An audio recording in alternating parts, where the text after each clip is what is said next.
Oh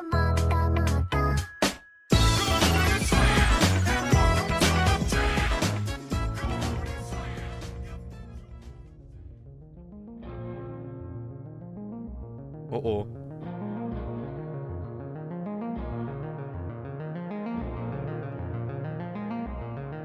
Oh oh. Ich mach extra nicht Licht an.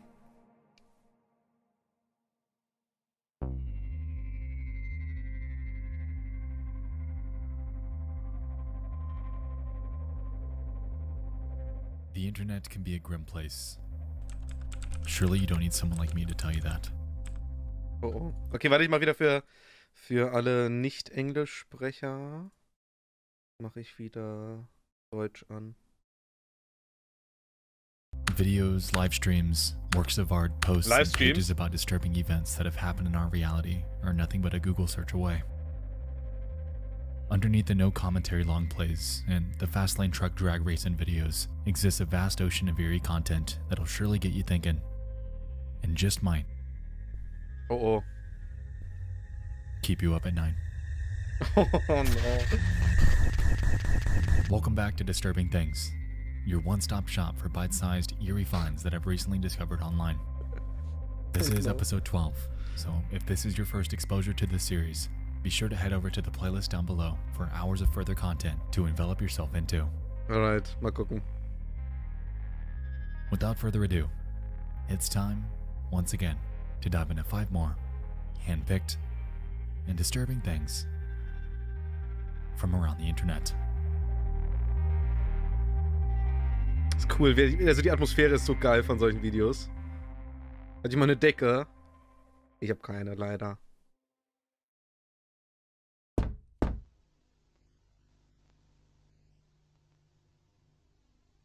Oh oh, hallo?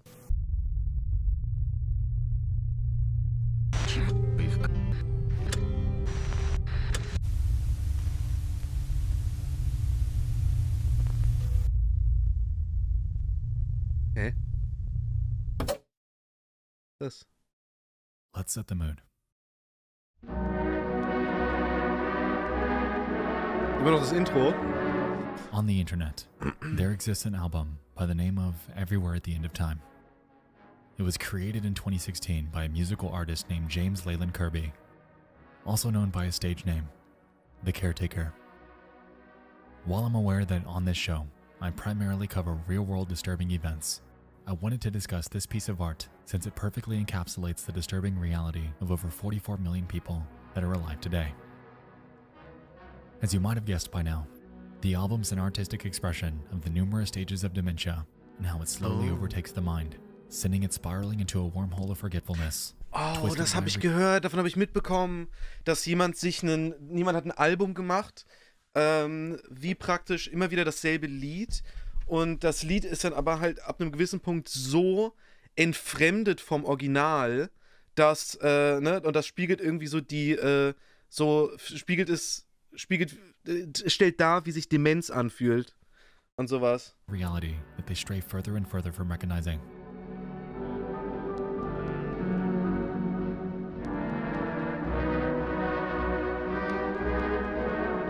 The 6-hour album itself starts off ordinary.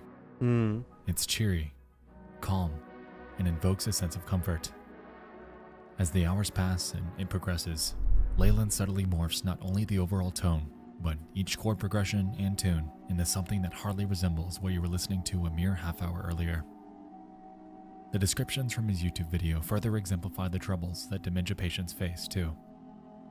Stage 1 is described as the first signs of memory loss. It's a stage that's most like a beautiful daydream. The glory of old age and recollection. The last of the great days.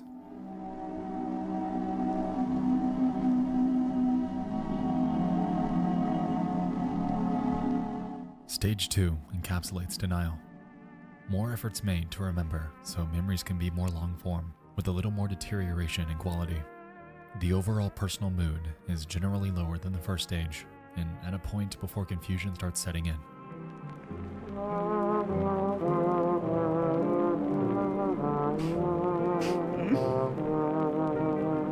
Aber es geht noch, es klingt noch ganz schön. Stage 3 approaches the metaphorical inflection point. It's described as the phase where some of the last coherent memories exist before confusion fully rolls in and the gray mists form and fade away. Finest moments have been remembered, but the musical flow in places is more confused and tangled. As we progress, some singular memories become more disturbed, isolated, broken, and distant. These are the last embers of awareness before we enter the post-awareness stages.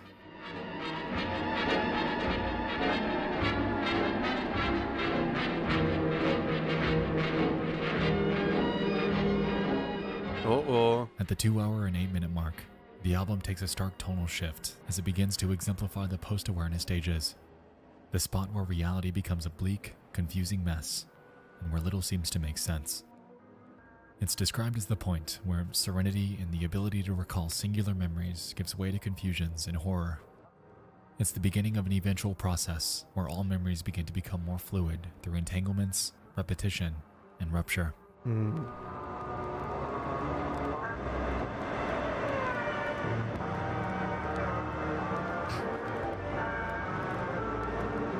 Ja, aber so ist es halt wirklich. Also ich meine, wenn man Alzheimer hat, das ist sehr krass.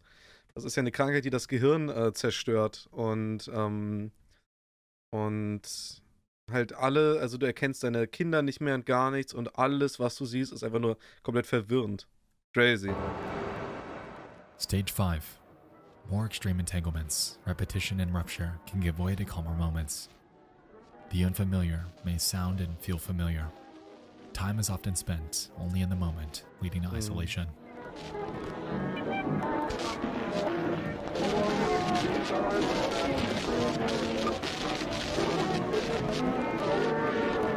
Das ist sehr unangenehm. In stage 6, one without description. Jo, das Armin, danke, bruv.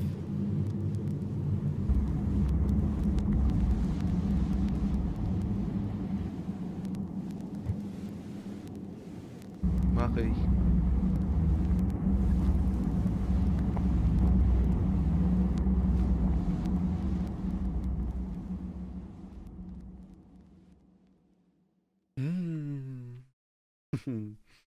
I lost my great-grandmother to dementia just a few years ago, so this album really resonated with me. Ja.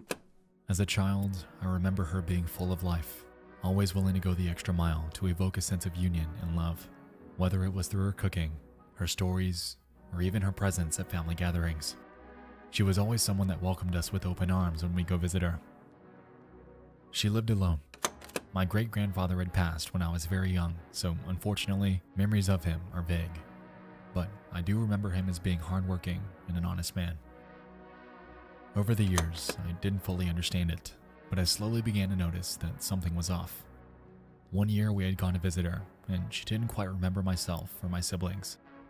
It's a strange feeling when a family member addresses you with a respectful but off-putting, "And you are?" line that I'm sure most relatives of dementia patients are accustomed to. Ja. And then I realized what it was. Slowly, through subsequent visits, I began to notice things, like sticky notes, explaining basic tasks like remembering to shut off light switches, to close the front door, to turn off the water, how to flush the toilet. Family photos were labeled, and her once lively personality. Ja. Mein Großvater auch. Wir haben genau dasselbe gemacht.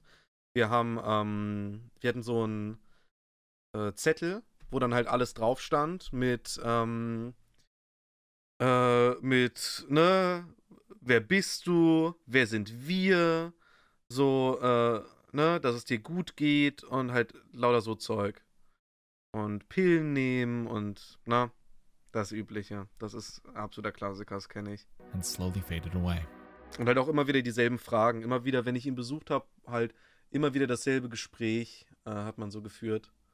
Und alles, was man ihm halt erzählt hat, konnte er sich einfach nicht merken. Ja, und das war aber okay.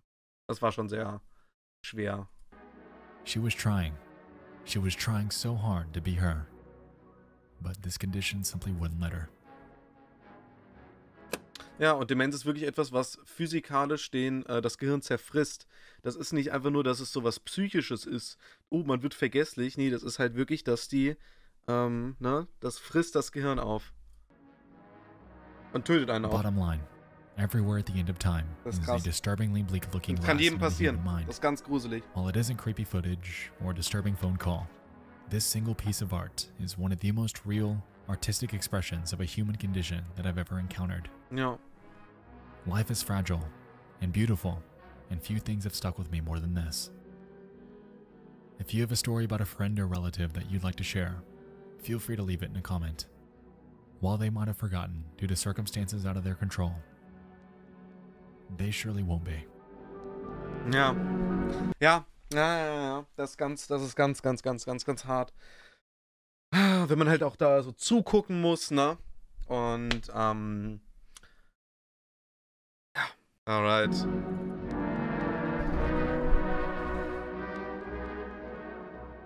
Käsebrot.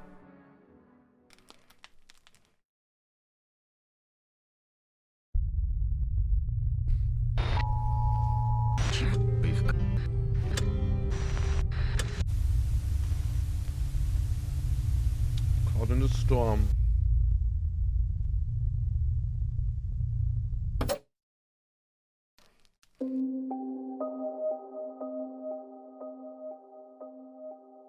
On the 22nd of May 2011, a devastating EF5 rated tornado ripped through the city of Joplin, Missouri. It lasted around 38 minutes and reached wind speeds of more or less 200 miles per hour. Off. The aftermath photos are grim. And so too are the videos. For the past couple of years now, I've gotten a few recommendations about covering this upload. And to be honest, I never actually sat down and watched the entire thing all the way through. Life and such just got in the way. But I digress. The video is titled First Person Video of Joplin, Missouri Tornado, created by a user named IzelSG and uploaded on the very same day that this tragedy occurred. Their description claims that they took this footage inside of a Fast Trip gas station on East 20th Street. Initially, they hid in the back of the store before taking refuge inside of the storage fridge. Oh, krass. While there aren't many visuals within their recording, the audio conveys everything you need to know about being caught in a storm of this magnitude. Have a listen.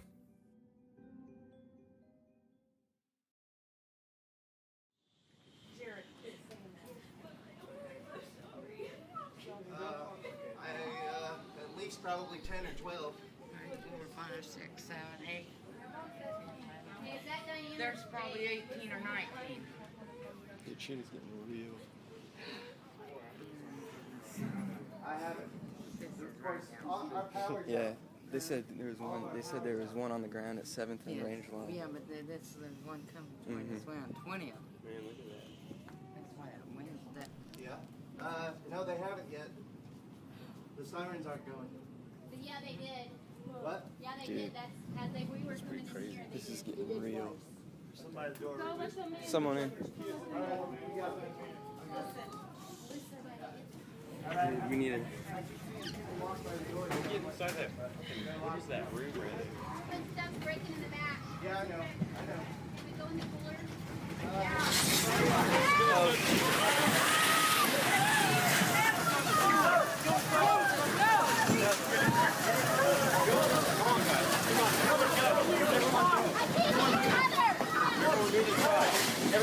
Holy. Go.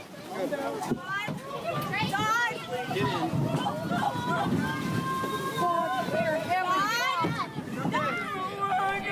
Okay. Like we're gonna do it. Holy shit.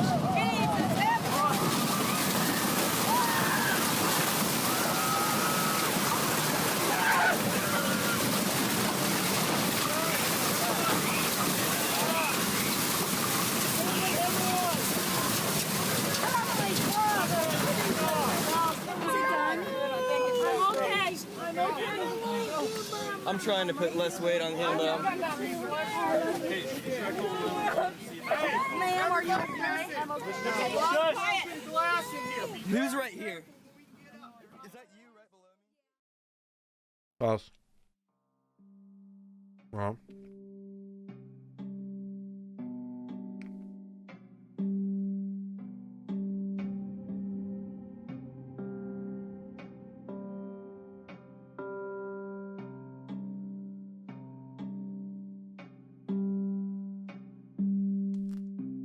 Ja. Das war die Gasstation, wo die drin waren, oder? Thankfully, everyone in that store was okay that day. Uff. The same, unfortunately, couldn't be said about the others that came face to face with it. Wow. In total, the storm took 158 lives and left over 1,100 people injured. Was? Considering the fact that the tornado sirens fired off just 20 minutes before this happened, it's safe to assume that time to escape was minuscule. Holy shit. The incident in Joplin is haunting, and to date, it's cemented into history as the 4th deadliest tornado on record. Hopefully, 10 years later, they've recovered successfully and never, ever have to endure something close to this magnitude ever again. Ja. Schon echt krass, ne? Gewalt der Natur. Das zieht mich voll runter. Ja, aber so ist halt das Leben. So was passiert.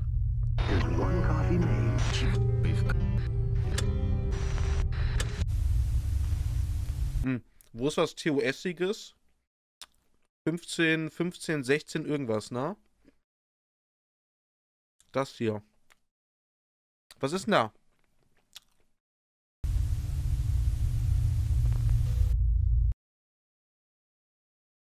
Ja, Naht, was ist denn da? Ein Bild von einer Toten. Hat die Klamotten an.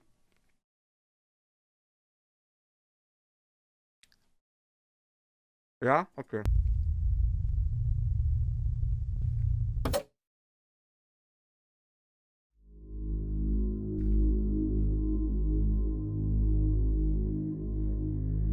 In 2012, a man had killed himself by the name of Israel Keys.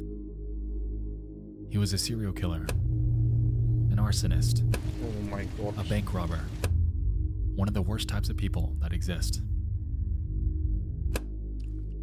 The reason for his suicide was because he was caught after a kidnapping and ransom attempt over 18-year-old Samantha Koenig of Anchorage, Alaska. This is his ransom photo proving that she was alive, to which, in exchange, he had demanded $30,000. Except, in this photo, Samantha Koenig wasn't alive. Let's back up.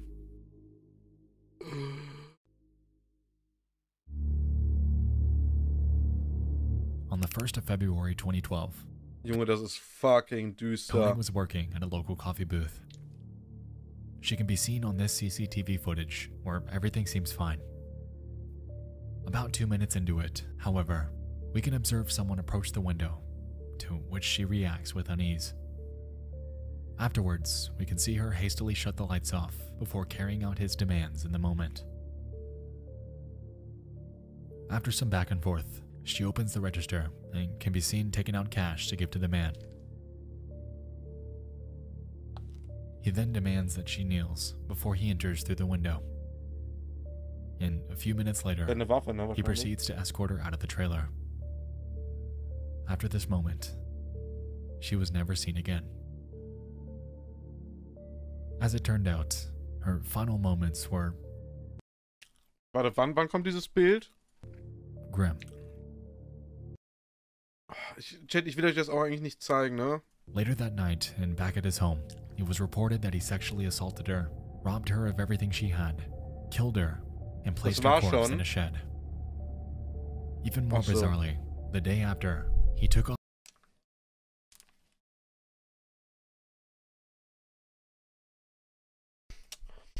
Die Videos sind gut, aber wirklich, wenn man so ein bisschen zart beseelt ist, ne? Und, ey, das ist nichts für einen. Also das ist echt, also ich würde mir sowas nicht privat angucken. Off to New Orleans, where he went on a 2-week cruise with his family. The entire time, she was left there and was never found. 2 weeks later, and he comes back from his trip. Her body's still in place, and so Keys dresses her up with makeup and sews her eyes open for a photo with a recent issue of the local newspaper. He did this to invoke the belief that she was still alive, and like we established prior, he had put a $30,000 price tag on her. While this facade was happening, in reality, He had dumped her body in Matanuska Lake, a few miles north of Anchorage. Israel Keys was later caught. However, it wasn't where you'd expect.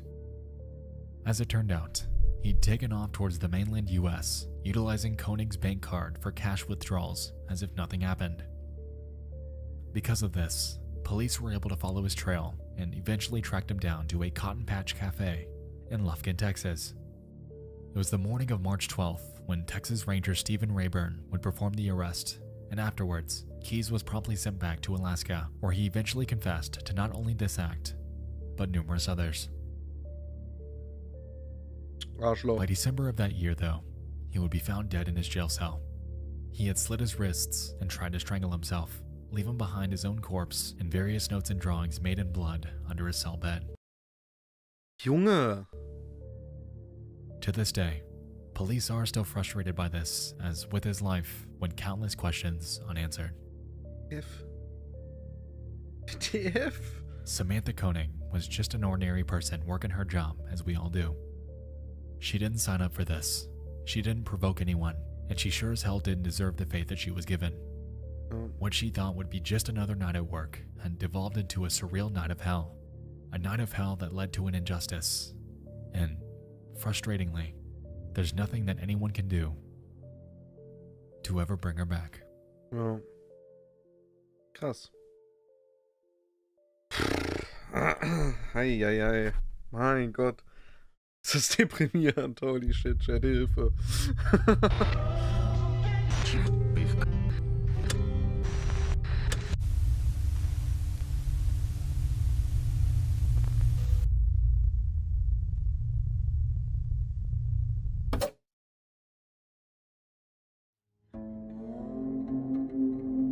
Feierliche Musik? I doubt it. Hinter dir? On August 20th of 2009, a California Highway Patrol officer named Mark Saylor was on a drive in a Lexus sedan with his wife Cleofe, brother-in-law Chris, and daughter Mahala. They were heading northbound on California State Route 125 towards Mission Gorge Road in Santee. While the circumstances outlined appeared to be ordinary, little did they know that their vehicle would lead to this venture being their last. At around 7 p.m., a phone call was made to 911. It was from Chris, and he could be heard pleading for help since his car had malfunctioned. Have a listen.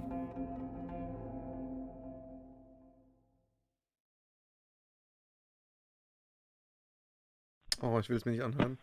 911 emergency, what are you reporting? Yeah, we're in a Lexus. I'm sorry, your cell phone's cutting out. We're going north 125, Mm-hmm. and our accelerator stuck. I'm sorry? Our accelerator's stuck. We're on 125 and we're in break. Okay, northbound 125, where are you passing? We are passing, where are we passing? We're going 120, Mission Gorge. We're in trouble. We can't, there's no break. Okay. In freeway half mile. Okay, and you don't have the Gaspedal stuck auf dem Highway. ability to, like, turn the vehicle off or anything? We're approaching an intersection. We're approaching an intersection. Okay. We're approaching an intersection. Hold on. Pray. Okay. Oh, shoot. Oh. Okay. Hello?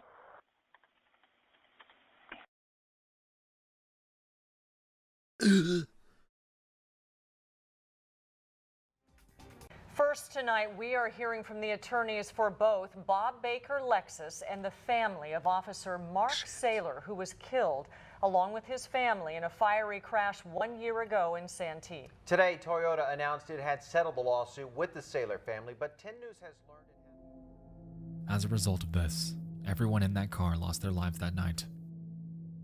The worst part about it is that the car wasn't even theirs. It was a loaner given to them by a nearby Lexus dealership. It was reported that the vehicle had reached a top speed of 120 miles per hour before crashing into a Ford Explorer and jumping off an embankment near the Mission Gorge Road intersection at the end of Highway 125. Witnesses claimed that the vehicle was thrown nearly 100 feet into the air before crashing into the ground and bursting into flames. 200?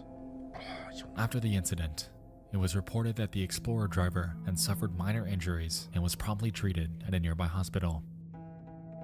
For the family, it was believed that the accelerator had become stuck due to an engineering oversight in Lexus models that included rubber floor mats. After a myriad of other incidents related to this. Oh, irgendwie ist das... Wegen der Fußmatte ist das Ding stuck gewesen und die Bremsen funktionieren nicht. Uff. Lexus eventually rolled out numerous recalls from the span of 2009 to 2011, most of which being related to the accelerator pedal. The sheer amount of issues in affected vehicles are staggering too. On your screen is a list of the recalls they'd sent out, and as you can see, a ton of them are related to the brakes or the accelerator pedal. Creepy. By the end of it, over 5.2 million vehicles were affected, and in hindsight, it's safe to say that anyone driving a Lexus model from 2009 to 2011 were rightfully on edge. The families of the victims eventually filed numerous lawsuits against Toyota, and as a result, they eventually came to a $10 million settlement. No matter how you slice it though, no amount of money can bring someone back from a design failure that they had no control over. They didn't deserve to die that day, and his final 911 call will forever remain cemented into internet history as one of the most disturbing real-world examples of a simple weekend drive that shouldn't have ended the way it had. Krass. Mein Gott, also wirklich, stellt euch vor, ihr geht irgendwie mit euren Eltern, ihr macht einen kleinen Ausflug oder so mit der ganzen Familie und dann sind die Bremsen kaputt und das Auto fährt einfach, beschleunigt die durchgehend. Was macht man dann? Ich wüsste nicht, was ich machen würde in der Situation.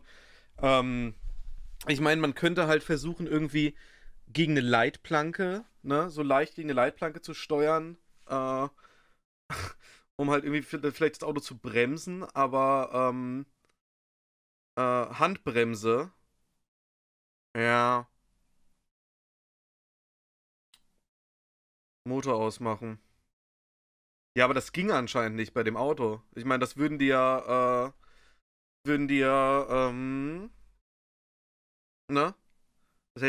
ja dann gemacht. Außerdem ist es ein Automatikauto. Und, ja. Ja, und ich meine, wenn du dann, Handbremse und dann flippt das Auto oder so. I don't know. Wenn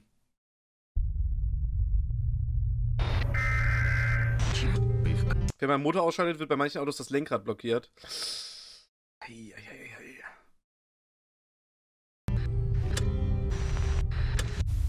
Komisch.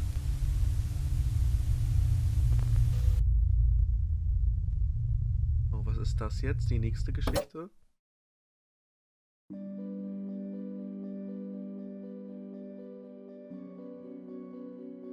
It's 7:23 a.m. on the morning of September 29th of 2016. Passacack Valley Line Train 1614 departs the Spring Valley Station in New York, heading southbound for the Hoboken Station in New Jersey.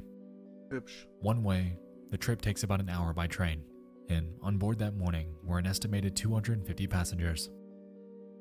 The ride itself is mostly okay, with nothing seeming awry. Time begins to pass, and train goers await the day of work ahead of them. Ach, normaler Zug. Pendlerzug. 8:45 a.m. The train's approaching its destination. Being one of the busiest travel hubs in the region, Hoboken Station was lively as expected. The train approaches the terminal, and where it's typically required to stop, it doesn't. It maintains its full speed and crashes through the buffer stop at the end of the rail, causing passengers to be thrown throughout the cabin and forced into a manic frenzy with no clue on how to process it. We just kept going and going, no braking, no nothing, Jamie Weatherhead Saul claims. The moment feels like an eternity, at least until gravity does what it does. The train comes to a halt past the rails and up against the terminal wall, and the normally busy and lively train station is now temporarily declared a disaster area. On this day, ich hatte immer Angst, dass jedes Mal, wenn die S-Bahn hält in einem Tunnel, dass das irgendwelche Terroristen sind, die S-Bahn anhalten im Tunnel und dann den Fahrer kidnappen. Hatte ich immer. Jedes Mal, wenn die S-Bahn im Tunnel stehen bleibt, habe ich genau diesen Gedanken. 14 passengers are injured and one loses their life. September 29th is now forever associated with a tragedy that should not have happened.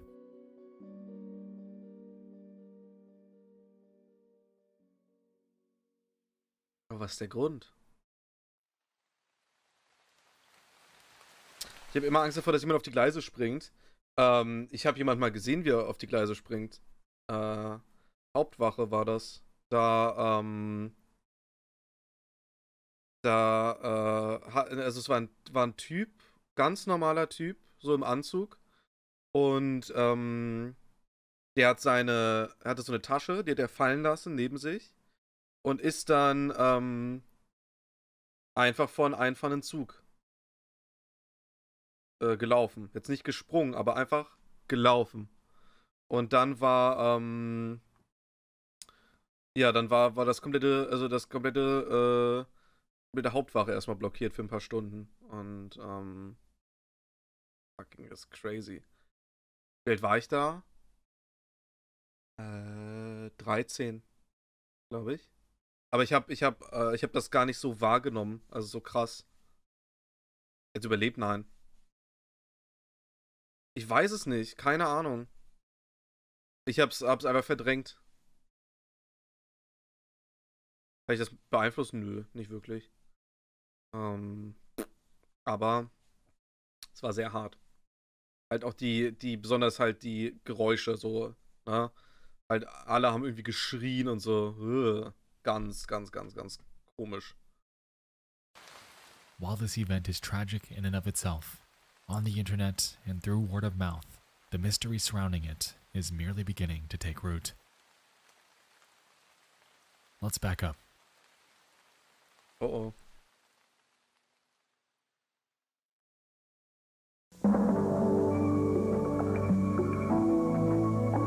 Good morning from the wires of Associated Press and the WKTV. Holy shit, Google DeepMind ist so crazy. Das ist so crazy. Das ist einfach diese Nachrichten, ne? Fröhliche Musik von Nachrichtensendern. Das ist einfach so, es ist ja, hier, es ist auto-generated, Subtitles, auto-translate, es ist auto-translated. Holy. Good morning from the wires of Associated Press and the WKTV. It's one day prior, the 28th. A central New York TV station named WKTV was broadcast on the usual 6 p.m. lineup. During a commercial break, however, something peculiar would overtake their station. Let's have a look. Uh-oh.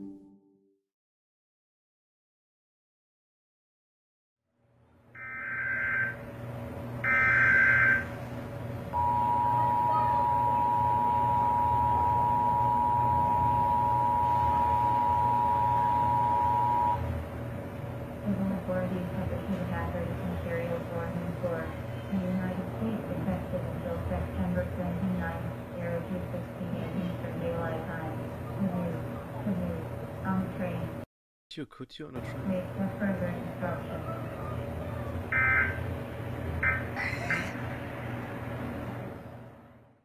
Hä? Civil authorities have issued a hazardous materials warning for the United States, effective until September 29th, 2:16 a.m. Could you, on a train? Interesting. Ja, aber wirklich. Not only did they appear to be hacked, but of all things, it referenced a Dr. Seuss quote about a train. Oh. And the timing is striking. Ja, Immediately after, WKTV puts out numerous statements. From their Twitter. If you are watching our 6 p.m. newscast, you saw a hazardous materials warning message. There is no such warning. It was a technical error. And later that night, from their website. If you were watching our newscast around 6:17 p.m., or at 10:38 p.m., you may have seen a hazardous materials warning crawl across your screen. There is no such warning. The message was an automated test which was not intended for public display. This message originated from FEMA as a test and had the national location code in it. Tests should not have that code as it's automatically retransmitted. We've contacted the New York State Broadcasters Association, who administers the emergency alert system in New York. We're working with FEMA to resolve this. Our apologies for the confusion this may have caused. In total, there wasn't one, but 2 of these alerts. Unfortunately, I wasn't able to find footage of them separately. However, it's safe to assume that they were either the exact same or very similar. Interestingly, if we pick apart their wording, WKTV is mostly pinning the blame on FEMA, the Government Disaster Relief Program. An interesting claim, but perhaps that's all it was. One day later, and the train crash occurs, WKTV releases yet another statement containing an update. FEMA replied that they did not send this out. They'll launch a full investigation into how their codes were hacked. WKTV seems to be the only target of this hack. For now, we've disabled the codes in our decoder that trigger this alert. If there's a real national alert, we'll still receive it from the local radio stations we're assigned to monitor. WKTV will cooperate fully with FEMA, providing information about our hardware, software, and internet access, and will provide log files from our devices. This information will be helpful to FEMA to track down the source of this hack. Oddly, around the same time that this was happening, other videos began to crop up showing strange alerts that had happened in places around the United States. While these are indeed strange, and do hint at the possibility of a system-wide hack, the incident that occurred on WKTV was the only one of its kind to include this unusual Dr. Seuss quote. Unfortunately though, to this day, the origin and motive of why this happened or who did it has remained unsolved. Of all the entries I've covered thus far on disturbing things, this is one of the most bewildering. Understandably, since this occurred, conspiracy theories have cropped up all over the internet, theorizing on the potential of the train operator being complicit and entertaining the idea that the crash was somehow planned by some external party. While I personally don't subscribe to these, what I do find highly unusual is the timing, and I don't think I'll ever be able to shake that. Ja, sehr komisches Timing. Einen Tag vorm Zugunglück, irgendwas mit einem irgendein Hack, der was mit dem Zug ankündigt. Das ist sehr merkwürdig. An audible simulation, Mother Nature's wrath, a nightmarish abduction, a disturbing plea for help, and an eerie broadcast alert. The world can be a depressing, creepy, and disturbing place. And geht noch weiter. Mann, ist das gut gemacht. Das ist so gut gemacht. Das könnte echt von Netflix sein. Hä? Play it? Yes. Yes, please. Hallo.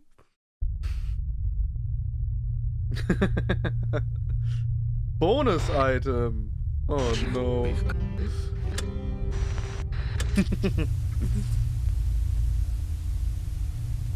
The man in the monitor. Oh nein, komm. Fuck off. Fuck off. It's the 23rd of February 2017. A criminal trespassing incident occurs in Billings Heights, Montana. Case number 17.12420. The local police department takes to Facebook soon after to ask for the public's help in tracking down this mysterious individual that, considering what he'd done, is every parent's worst nightmare.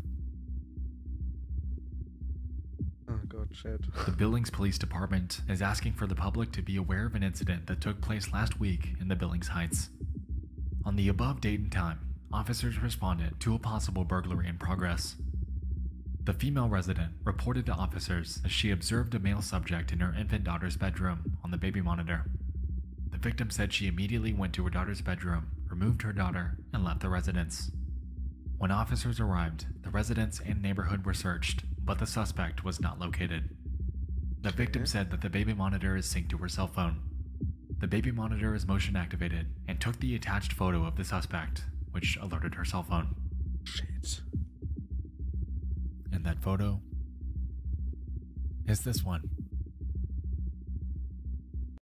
To date, this mysterious intruder has never been found. Oh mein Gott. WTF. The world can be a depressing. Wenn ihr habt ein Kind, ihr kriegt eine Nachricht aufs Handy und dann ist einfach ein Mann im Zimmer von eurem Kind. Bro. And disturbing place. And tonight's topics encapsulated that. You and I just dove into 6 disturbing things from around the internet. I hope you all enjoyed this. Ich hab's enjoyed, aber es war kinda creepy. Series, feel free to submit them to the show's inbox at dtfaisubmissions@gmail.com. Thank you all for watching. I'll see you soon. Krasser Typ. Junge. Mein Gott. Uff. Creepy.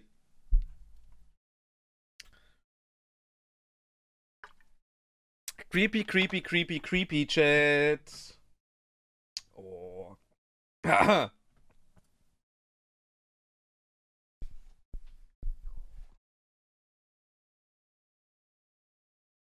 Hinter mir.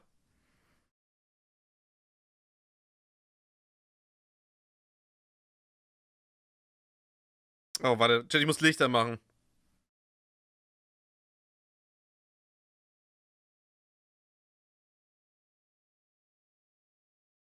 Hallo?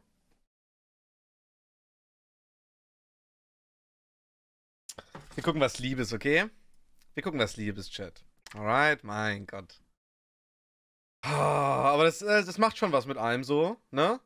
Besonders wenn man sich, ne, wenn man da so, also er macht ja eine ziemlich coole Atmosphäre mit den Videos und man ist halt wirklich drin. Man ist halt wirklich immersed. Das ist sehr geil. Das ist sehr geil, sehr creepy.